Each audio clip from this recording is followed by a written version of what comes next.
আমাদের সাধারণ মানুষের ব্যবসার ক্ষতি হইতাছে, রাস্তা চলাচল করতে নামাজ পড়তে যেতে পারতাছি না, হ্যাঁ অনেক কষ্ট হইতাছে, ভোগান্তি হচ্ছে। এটা কিছুতে এই আন্দোলন করা তাদের গ্রহণযোগ্যতা হচ্ছে না, কারণ এগুলি একটু কিছু হইলেই তারা আন্দোলনে নেমে যায়।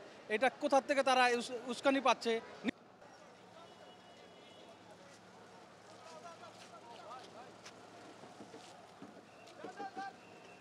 অটো চালক শ্রমিকদের ছদ্মবেশে বিভিন্ন স্বার্থান্বেষী মহলের কিছু লোকজন এদিকে প্রবেশ করেছে বলে মনে হয়। তাদেরকে আমরা গ্রেপ্তার করতে সক্ষম হয়েছি।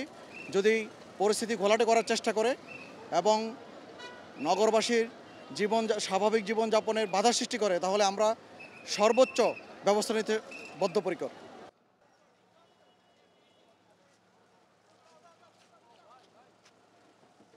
কর্তৃপক্ষের সাথে যোগাযোগ করে